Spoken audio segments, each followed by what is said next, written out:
way, though. Again today. Yes. In fact, mid-80s down to the south of San Antonio. But yeah, two fronts to talk about, the second of which does get us back to a more December-like pattern, especially for Christmas shopping. Let's head outside here on the hill. We've got Old Glory moving in that southeast wind, barely right now, but a breeze now and then about 10 to 12 miles per hour. So nothing too windy, but we'll call it breezy at times. 70 degrees, still way too warm. In fact, this current temperature is still above our average high this time of year. Dew point not far away, 65. So with a 5-degree spread, by morning, more fog is expected. To the runways of San Antonio International for today's high of 81.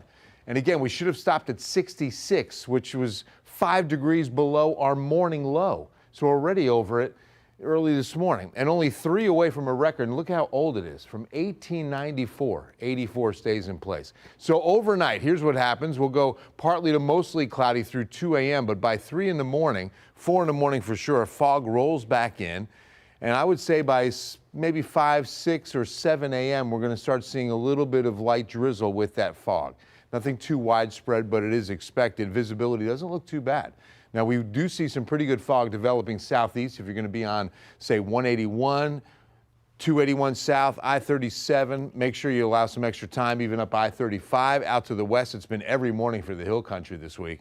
But visibility in San Antonio at about 7:30 down to about 4 miles. So allow some extra time on the Friday commute. Tomorrow's forecast after the fog, mostly cloudy, some breaks, and a little bit of sun, 77. So maybe a few degrees cooler, but really not by much. I mean, this first front's going to offer the rain. We're going to have this front move through Saturday night. So let's take a look at what the models are doing on the rainfall thus far. Without this being high resolution, we'll get a better look at it tomorrow because it's looking like Saturday night. So you can see Friday, a lot of the same.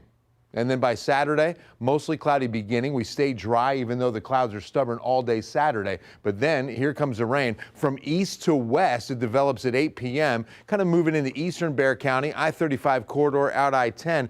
Heavier rain picks up, might see a couple of thunderstorms with it, non-severe, until about midday Sunday. So the rain chance overnight into midday Sunday. But as I said, this is not a strong front. So we will get some showers, but notice no big change in dew point or air mass until that second front comes in. Tuesday, Wednesday, this is going to be a sizable system out to the west. Huge upper level low. So we lose the upper level ridge of high pressure with that temperature inversion. That's key to this weather pattern, and we finally changed patterns with this big low coming in. We get a northwest flow behind it. It pushes the front through by Wednesday, and with that west-northwest flow, now we're going to get some cooler air and more December-like temperatures. All right, 7-day forecast, no change on the numbers. Mid-70s through the weekend. Monday, Tuesday is when we'll start getting closer to that second cold front. 40% chance on that rain, by the way, Saturday night into about mid-morning Sunday. And then we finally cool off as we get into next week. You can even see that's some chilly air on Thursday morning down to about 42. That's where we should be. That's December. And then afternoon highs, like lower to mid-60s as opposed to mid to upper 70s. All right. Thanks so much, Bill.